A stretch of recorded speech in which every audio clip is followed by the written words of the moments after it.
a very quick one. Ima okwu I na-ekwu about police extortion. Some Imo State police officers are still extorting youths and extorting people in Imo State.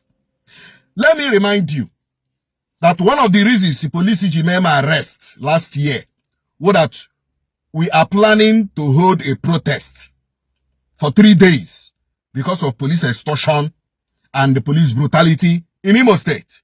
So, all one of the reasons Ejimema arrest. I know. And after then, we thought that probably some of them can get sense and respect themselves. But unfortunately, some police officers, not all, some police officers are still extorting people in Imo State.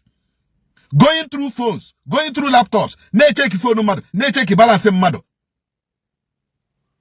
When the IGP and the Commissioner of Police Imo State, Abokida Juba, has continually warned that no police officer has the right to look into the phone of any citizen of this country without a court warrant, without a court order. Without a court order, you don't have the right to check somebody's phone. Without court order, you don't have the right to check somebody's laptop. Without court order, you don't have that right. If you so much suspended that Udonya would this, Udonya would that, go and obtain court order, then do it. But you know they don't do that. They keep checking people's phone, checking people's laptop, and I check your phone, I got to your balance account. Now this young guy, family had a rala. Already a 3.1 million. Tigan account here, because actually EGA may or bromado. Go be the one business. Nyere me aka nyere mpe aka nyere family aka kwali 2 munnie. So that 2 munnie can because erelala. Once erelala nyege egie, e my home in Ala Igbo. Once erelala nyege egie shigi jire eburu, e my home in ogi ge ebu family, ige ebu mpagi, ige ebu magi, ige ebu munne gi ndetro.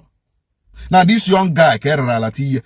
He me pay here ya, 3.1 million. See me transfer of 1 million. Transfer of 1 million. Ya me osiso obere nwa dikia. Ogokwa ha na erelala. Si bompia. Si bompia merere. Even ha cho ha ka aga n'ulo ka confirm wo na erelala. No we ga erere here ka etile here.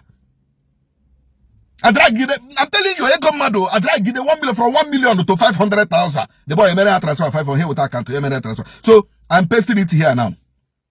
That transaction is here. And I'm going to play a voice note from that guy. From that guy. Let me play the voice note so that you understand where we are coming from. Good morning, sir. Yesterday, I and some of my friends, we were going out to buy things for furniture, because that my friend, he does furniture just front of the lodge there. So we haven't even gotten to Umerim Secondary School. The police, they stopped us and they searched us, nothing. They told me to enter the car. So they collected my phone. They went through my message. They saw my alert. It was 3.1 million, and it's money I sold land because I and my family members were agreed that they will sell that land, give me the money, and then I'll start something on. So they started beating me up inside the car. I will tell them what a young boy like me is doing with such amount of money. I told them it's land. They started threatening me. They took me to Weldra yesterday. They were just taking me around. So I was telling them that the money is for land, that they can call my mom and she will tell them. They didn't even want to hear me. They were telling me that I will send them 1 million. So we came to an agreement that it's 500,000. So that was how it happened yesterday.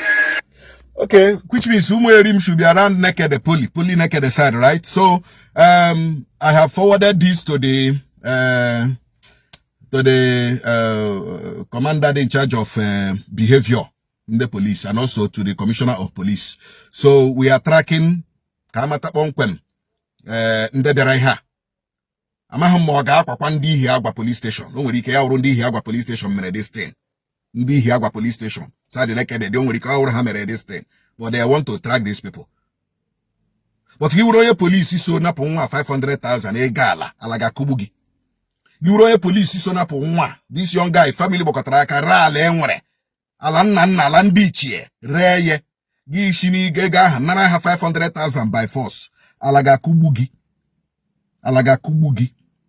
and gi were go jo zo umuaka umugaga ha buru akwa umunwenye police owaba humuru owaruga humoro for the world and for ndị Igbo pụta ụmụ onye polisi o iji gwa gị na nna m ejighị ego ọjọọ zụọ m mana you as a police officer gị jiri mmadụ a na-ebe akwa ịnapụ ya ego mmadụ a na-asụ ude ịnapụ ya ego gị jiri eze ụmụ gị agaghị abụ uru onwe ihe m ga-ekwu now since the police is investigating this matter we will follow up on this case.